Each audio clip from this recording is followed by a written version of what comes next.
What is up, everybody? It's your boy David Lewis from the Best Take Podcast, and today we are talking about why Michael Jordan did not win in the 1980s.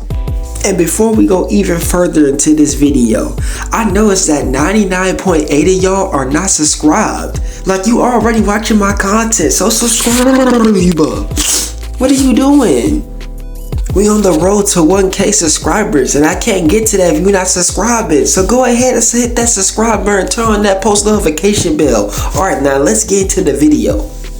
So a few days ago, I dropped a video talking about how Scottie Pippen is discredited and disrespected by Jordan fans. Not Michael Jordan himself, just the fans. And I got a lot of mixed reviews. A lot of people sat there and just put me in the LeBron box. They automatically assumed I was a LeBron sexual. And it low-key made me mad because I was just like, why every time I'm having a video about Scottie Pippen or anything that has to do with Michael Jordan before he started winning championships, people automatically assume that LeBron James is my GOAT or I'm a LeBron fan. Like, literally, you guys can go watch that whole video over again. I did not talk about a single thing about LeBron James at all. I didn't bring up his name once. Everybody in the comments section almost of that video was sat there in the comments and was saying, LeBron fans do this, LeBron fans do that. So, I'm gonna make it plain right now. This video has nothing to do with LeBron James. Now, here are the stretch of years we're gonna be talking about. We're gonna be talking about Michael Jordan from 1985 to 1990, because this is the years before he three-peated. Okay, guys? Let's get straight into it.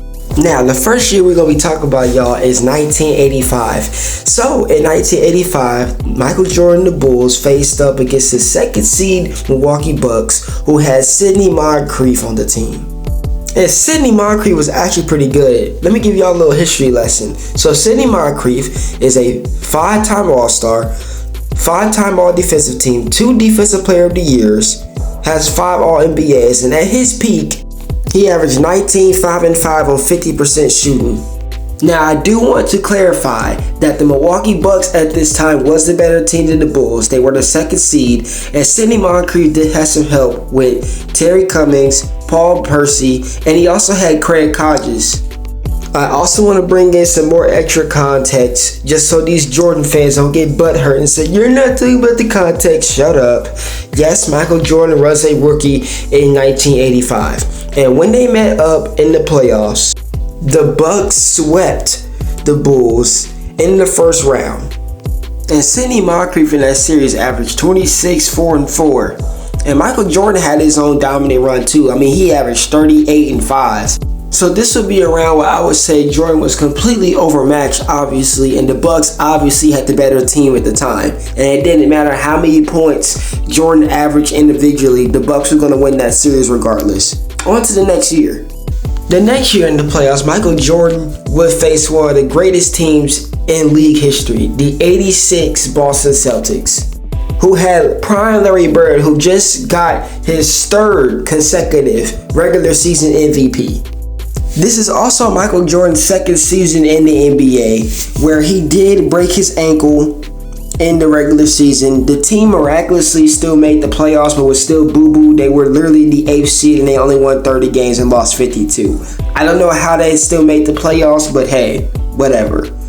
And yes, y'all, this is also the same year where Michael Jordan had his classic 63-point game, but it didn't matter because he got swept against the '86 Celtics. He did finish the series averaging 43, 6, and 5 on 50% shooting, but again, like I said, it did not matter. He was clearly overmatched, and Boston swept the Bulls.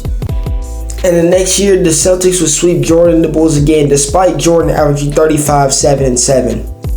The next year, in 1988, the Bulls would face the Bad Boy Pistons, who were a 2nd seed in the Eastern Conference. Michael Jordan averaged 27, 8, and 4 on 49% shooting, and they got beat in 5 games.